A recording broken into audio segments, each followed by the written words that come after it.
இந்த உலகில் 2 வகையான இருள் உண்டு. முதல் இருள் தேவனுடைய வார்த்தைக்கு விலகி ஓடும் போது நம்மை சூழ்ந்து கொள்ளும். கர்த்தருடைய வார்த்தைக்கு எதிராக கிரியை செய்து கடலில் தூக்கி எறியப்பட்ட யோனா மீனின் வயிற்றில் இருந்தபோது அவன் வெளிச்சத்தையே பார்க்க முடியவில்லை.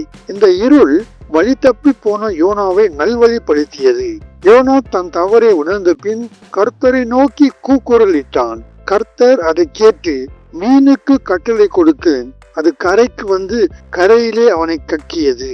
கர்த்தருடைய வார்த்தையை மீறி சாலமோன் அந்நிய பெண்களின் சகவாசம் வைத்துக் கொண்டு தன் வாழ்வின் வெளிச்சத்தை இழந்தான். கர்த்தரின் வார்த்தையை மீறி தன்னுடைய பலத்தின் ரகசியத்தை ஒரு பெண்ணிடம் சொன்னதால் வாழ்க்கையே இருளாகி சிம்சோன் மடிந்து போனான். கர்த்தரின் வார்த்தையை மீறிய சவுல் ராஜ்ய பாரத்தை இழந்தான். இரண்டாவதாக, தாயின் வயிற்றிலே 10 மாதம் வெளிச்சம் காணாமல் ஒரு கரு வளர்ந்து கொண்டே இருக்கிறது. இந்த இருள் ஒரு குழந்தையை வெளி உலகத்தின் தீமைகளில் இருந்தும் மாசுகளில் இருந்தும் பிரித்து வைக்கும் ஒரு பரிசுத்தமான திரை போன்றது. ஒரு பெரிய வாக்குத்தத்தம் நிறைவேற இருளில் காத்திருக்கும் காலம் என்றும் சொல்லலாம். கர்த்தரின் சட்டைகளின் கீழ் மறைந்திருக்கும் நிலை. தாயின் வயிற்றிலிருந்து வெளியே வந்தவுடன் வெளிச்சத்தை பார்த்தவுடன் ஒரே அழுகை. இந்த அழுகையில் ஒரு செய்தியே உள்ளது.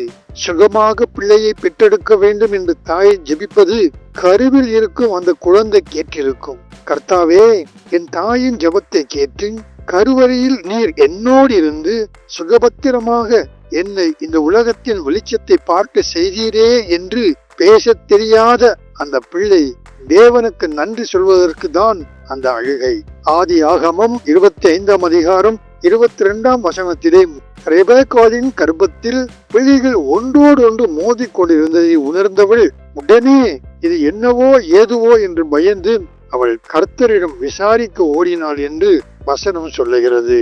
பிரியமானவர்களே, நாம் இருளில் இருக்கின்ற மாதிரி உணர்ந்தால் நம்மை நாம் தேவ சமூகத்தில் அர்ப்பணித்துக் கொள்வோம். நாம் ஒவ்வொருவரையும் மன்னித்து வெளிச்சத்திற்கு கொண்டு வர கர்த்தரால் மட்டுமே முடியும். இந்த செய்தியை கேட்ட உங்கள் ஒவ்வொருவரையும் கர்த்தர் தாமே அபரிமிதமாக ஆசீர்வதிப்பாராக. ஆமென்.